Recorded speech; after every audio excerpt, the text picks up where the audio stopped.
दोस्तों नमस्कार। आप सबका स्वागत है मेरे चैनल हिंदी की बिंदी पर।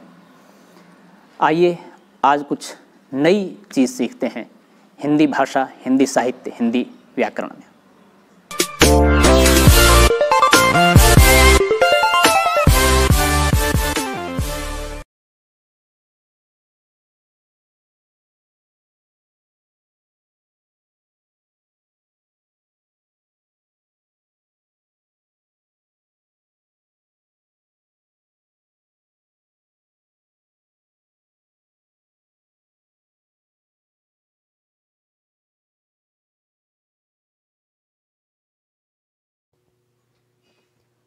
विद्यार्थियों, आज की वीडियो हम बना रहे हैं कक्षा 12 की हिंदी पाठ्यपुस्तक अंतरा भाग 2 के तीसरे पाठ ये दीप अकेला और मैंने देखी एक बूंद।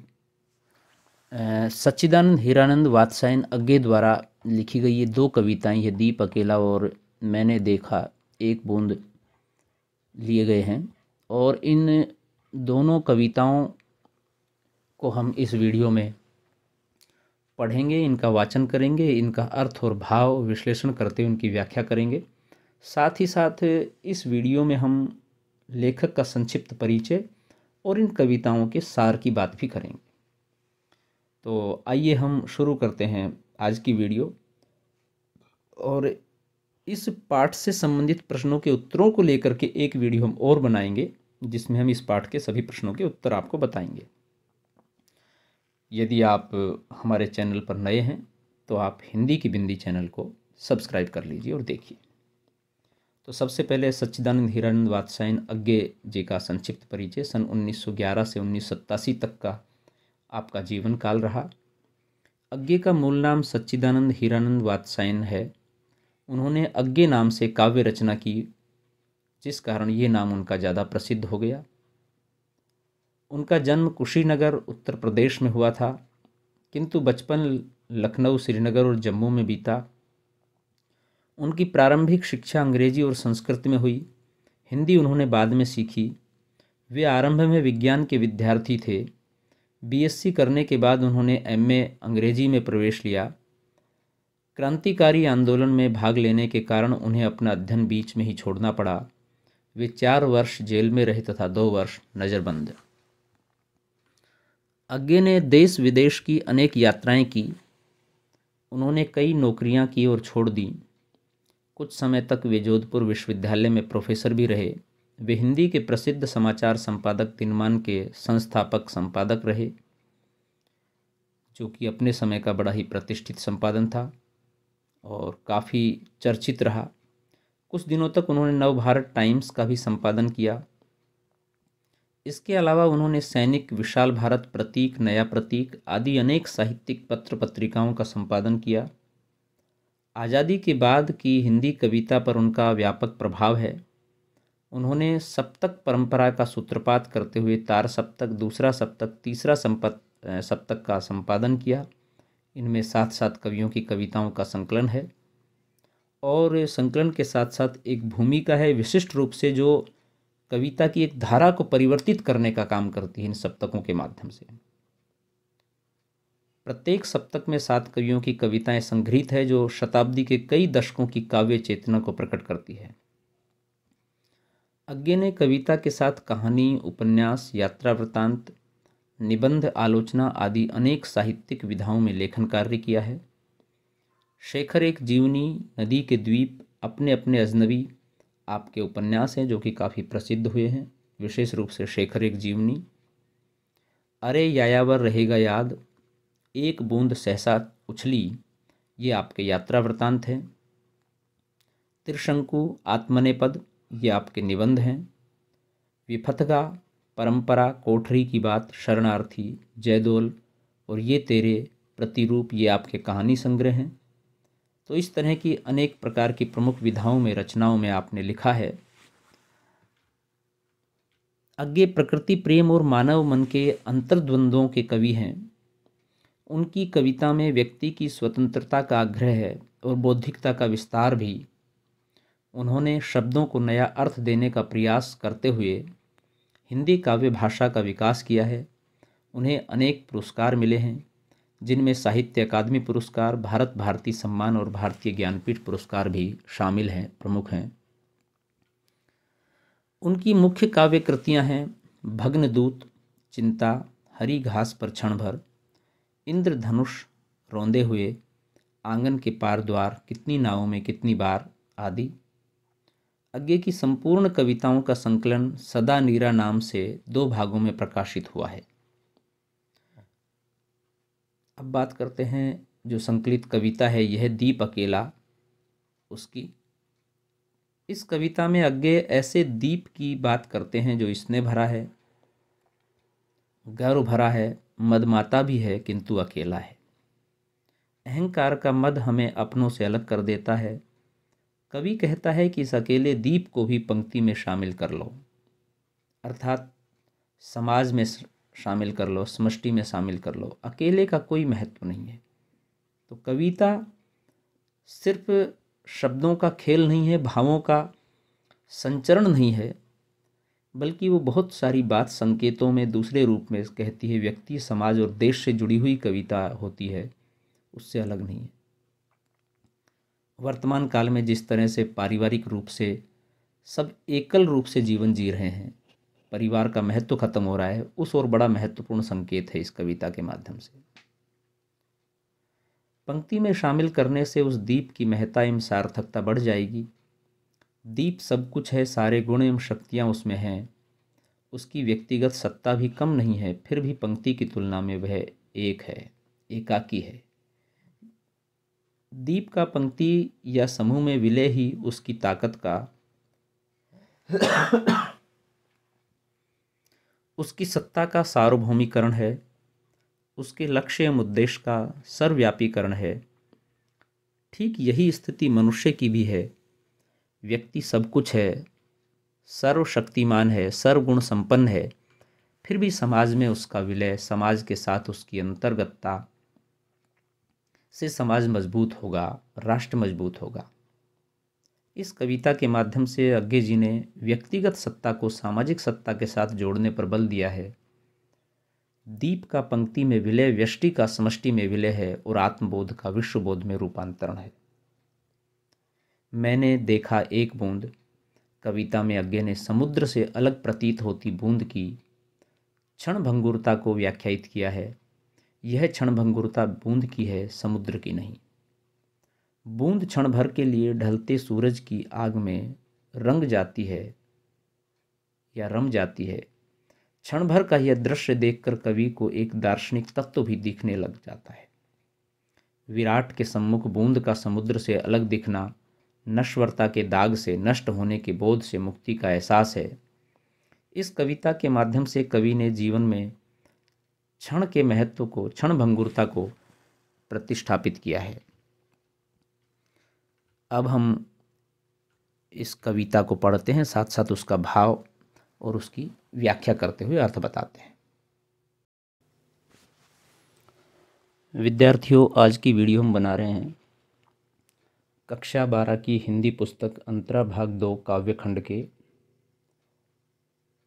यह दीप अकेला और मैंने देखा एक बूंद कविताओं से संबंधित। ये दोनों ही कविताएं हिंदी के वरिष्ठ और विशिष्ट कवि सच्चिदानंद हीरानंद वात्स्यायन अग्गे ने लिखी हैं। और इस वीडियो में हम कवि का परिचय, कविता का सार, अर्थ एवं भाव और उसकी व्याख्या करेंगे। एक वीडियो इस पाठ से संबंधित हम और बनाएंगे, जिसमें इस पाठ से संबंधित प्रश्नों के उत्तरों को लेकर के बातचीत होगी। तो आइए शुरू करते हैं आज की वीडियो। आप देख रहे हैं हिंदी की बिंदी चैनल। यह दीप अकेला इसने भरा है, गर्व भरा मदमाता, पर इसको भी पंक्ति को दे दो। यह जन है गाता गीत जिन्हें फिर और कौन गाएगा। पनडुब्बा ये मोती सच्चे फिर कौन कृति लाएगा। विद्यार्थियों, कवि का, लेखक का परिचय हम बता चुके हैं। अब हम बात करते हैं इस कविता की। तो ये कविता के प्रसंग की बात करते हैं तो प्रस्तुत पद्यांश अज्ञे विरचित कविता यह दीप अकेला से लिया गया है, जो उनके काव्य संग्रह बावरा अहेरी से उद्धृत है। कविवर अज्ञे को व्यक्तिवादी प्रयोगवादी कवि माना जाता है। प्रस्तुत कविता में अज्ञे व्यक्तिवाद की अपेक्षा समूहवाद को समर्थन देते हुए कहते हैं कि ये दीपक एकदम अकेला है, तेल से भरा है, अभिमानी है और यौवन की मस्ती से भरा हुआ जल रहा है। यह अपने आप में पूर्ण एवं संपन्न है, परंतु फिर भी इसकी सार्थकता पंक्ति में रखने पर ही बनेगी। इसलिए इसे भी दियों की पंक्ति में रख दो। ये दीपक यदि एक गीतकार है तो अद्वितीय गीतकार है। इस जैसे गीत कोई दूसरा नहीं गा सकता। यह यदि गोताखोर है तो अद्भुत गोताखोर है। ये जैसे मोती समुद्र के नीचे से निकाल कर लाता है, कोई दूसरा नहीं ला सकता। यह बड़ा भाग्यशाली गोताखोर है जिसे सर्वश्रेष्ठ मोती अनायास ही मिल जाते हैं। विशेष की बात करें तो दीपक यहाँ कवि के व्यक्तित्व का सूचक है। कवि को लगता है कि वह स्नेह भरे दीपक की तरह प्रकाश देता है। वह अलौकिक गीत गाता है और सच्चे मोती खोज कर ला सकता है, परंतु फिर भी उसके जीवन की सार्थकता पंक्ति का अर्थात समाज का हिस्सा बनने में है। दीपक व्यक्ति का और पंक्ति समाज की प्रतीक है। पद्यांश की भाषा तत्सम शब्दावली प्रधान है। स्वयं का विसर्जन करके ही समाज का अंग बना जा सकता है। कवि का अन्य गौरव इन पंक्तियों में झलकता है। तो मुख्य बात यह है कि यहाँ पर जो दीप है वो व्यक्ति का प्रतीक है, और व्यक्ति कोई भी काम कर सकता है, कोई भी हो सकता है, चाहे वो किसान हो, गीतकार हो, बिजनेसमैन हो, अध्यापक हो, इंजीनियर हो या मजदूर हो। और उसकी सार्थकता तभी है जब वो समाज में रहता है, पंक्ति में रहता है। अकेले रहने से उसकी सार्थकता नहीं है, उसका कोई औचित्य नहीं है, ना उसकी उपयोगिता है। अर्थात व्यक्ति चाहता तो है कि सब कुछ मेरा हो, मेरा भला हो, मुझे धन मिले, मुझे नाम मिले, प्रतिष्ठा मिले, पैसा मिले, लेकिन ये सब देगा कौन, या ये सब मिलने के बाद वो उसे जताएगा किसके सामने? समाज के सामने, समूह के सामने, परिवार के सामने, रिलेटिवों के सामने। तो इसलिए समाज की, समूह की उसे आवश्यकता है। वह बिना उसके रह नहीं सकता, उसकी उपयोगिता नहीं है। तो व्यक्ति समाज का एक प्रमुख अंग है। एक दीपक चमकता है तो उससे रोशनी होती है निश्चित रूप से, लेकिन पंक्ति में, समूह में जब दीपक चमकते हैं तो भव्य रोशनी होती है। तो ये भव्यता, सामूहिकता और सामाजिकता है, और व्यक्ति एक दीपक है, अतः उसे समाज की आवश्यकता है। आगे कवि लिखते हैं कविता में, यह समिधा ऐसी आग हठीला बिरला सुलगाएगा, यह अद्वितीय, यह मेरा, यह मैं स्वयं विसर्जित, यह दीप अकेला इसने भरा है, गर्व भरा मदमाता पर इसको भी पंक्ति को दे दो। यहाँ पर कवि का प्रसंग क्या है? कवि इस कविता में एक व्यक्ति और समाज के संबंधों पर विचार करता हुआ कहता है कि व्यक्ति कितना भी सशक्त, प्रतिभावान अथवा साधन संपन्न हो, उसकी सार्थकता इसी में है कि वह अपने आप को समाज को अर्पित कर दे। व्याख्या की बात करें तो यह अकेला दीपक यज्ञ की अग्नि जलाने वाली ऐसी लकड़ी है जो हठपूर्वक अपने को जलाती है, अर्थात पूरी की पूरी जल जाती है। कहने का भाव यह है कि यह व्यक्ति बलिदानी है और समाज के लिए अपना सर्वस्व बलिदान कर सकता है, अनंत कष्ट सह सकता है। जैसी आग यह सुलगा सकता है, वैसी और कोई नहीं सुलगा सकता। यह अद्वितीय है, यह मेरा प्रतीक है, यह मैं ही हूँ। इस रूप में मैं ही अपने आप को समाज को अर्पित करना चाहता हूँ। कवि कहता है कि यह जो अभिमानी, अकेला, ऊर्जा अर्थात तेल से भरा दीपक है, इसकी सार्थकता भी पंक्ति में रखे जाने में है। यह वहीं पर अधिक शोभित होगा, सम्मान पाएगा। विशेष है समाज के प्रति समर्पण से ही व्यक्ति बड़ा बनता है। भाषा तत्सम शब्दावली प्रधान है। सृजनात्मक प्रतिभा अनेक रूप धारण करती है। वह समिधा के रूप में क्रांति का वाहक भी हो सकती है और बलिदानी भी। मुक्त छंद का सुंदर प्रयोग है। तो यहाँ पर भी कवि का मुख्य तात्पर्य वही है कि व्यक्ति स्वयं सृजनात्मक प्रतिभाशाली होता है, लेकिन उसकी उपयोगिता तभी है जब वो समूह में, समाज में कार्य करता है। जैसे कि जब हवन किया जाता है तो एक एक लकड़ी, उसे समिधा बोलते हैं, वो डालेंगे तब वो हवन पूरा होगा, वो अग्नि प्रज्वलित होगी, समूह में मिलकर जलेगी। एक लकड़ी को यदि आप जलाओगे तो वो हवन नहीं है, उसका बलिदान निरर्थक है, बेकार है। तो इसी तरह से व्यक्ति की उपयोगिता सामूहिकता और समाज के अंतर्गत ही होती है। आगे कवि लिखता है, यह मधु है स्वयं काल की मौन का युग संचय, ये गोरस जीवन काम धेनु का अमृत पूत पय, ये अंकुर फोड़ धरा को रवि को तख्ता निर्भय, यह प्रकृत स्वयंभू ब्रह्म अयुत, इसको भी शक्ति को दे दो, ये दीप अकेला इसने भरा, है गर्व भरा मदमाता, पर इसको भी पंक्ति को दे दो। यहाँ कवि का प्रसंग जो है संकलित कविता व्यष्टि और समष्टि, व्यष्टि और समष्टि का मतलब है, व्यष्टि मतलब व्यक्ति, समष्टि मतलब समाज, समूह के संबंधों पर प्रकाश डालती है। मुख्य रूप से यही कहा गया है कि व्यक्ति का महत्व समाज के अंतर्गत ही है, बाहर नहीं। व्याख्या, यह सृजनात्मक प्रतिभा साधारण नहीं है, यह तो शहद है जिसे समय रूपी मधुमक्खी ने अपने कठोर परिश्रम से युगों में इकट्ठा किया है। ये माखन है, वह भी साधारण माखन नहीं, जीवन रूपी कामधेनु के अमृत स्वरूप तपाए हुए दूध से बना माखन है। कहने का भाव यह है कि इसमें जीवन का सार तत्व भरा है। ये दीपक या सृजनात्मक प्रतिभा उस अंकुर के समान है जो कि कठोर धरती की छाती को फोड़कर बाहर निकला है और निर्भय होकर सूर्य को देखता है, अर्थात सत्य का साक्षात्कार करता है। ये सत्य से आंख नहीं चुराता, उससे आंख मिलाने का साहस रखता है। यह सृजनात्मक प्रतिभा जो उज्जवल दीपक के समान है, असाधारण है, क्योंकि यह कुदरती है, अपने आप पैदा हुआ है, ब्रह्म स्वरूप एवं दोष मुक्त है, इसमें सारी क्षमताएं हैं, फिर भी इसे समाज की शक्ति को अर्पित कर दो। कवि कहता है कि यह दीपक भले ही अकेला है, तेल या ऊर्जा से भरा है, मस्ती में डूबा है, इसकी सार्थकता समाज से जुड़ने में है, इसीलिए इसकी उपयोगिता है, तो इसे समाज को समर्पित कर दो। विशेष मुक्त छंद का सुंदर प्रयोग हुआ है, तत्सम शब्दावली प्रधान भाषा का प्रयोग हुआ है। सृजनात्मक प्रतिभा को मधु, गोरस और अंकुर से उपमित किया है। उपमा अलंकार है। मधु यानी कि शहद, गोरस यानी कि गाय का मुख्य रस, जिसे कि घी भी कह सकते हैं, दही भी कह सकते हैं, उपमा अलंकार है। पूरा पद्यांश प्रतीकात्मक और लाक्षणिक प्रयोगों से भरा है। प्रतीकों का सुंदर प्रयोग हुआ है, विचार प्रधान कविता का उदाहरण है।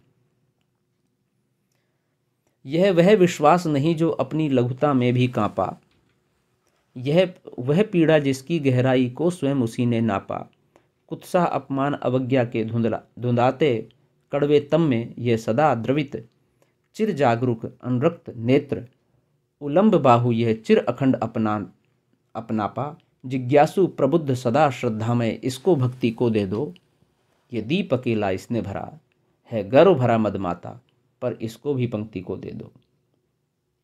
प्रसंग, कवि ने व्यक्ति की सत्ता को समाज से जोड़कर श्रेष्ठकर माना है।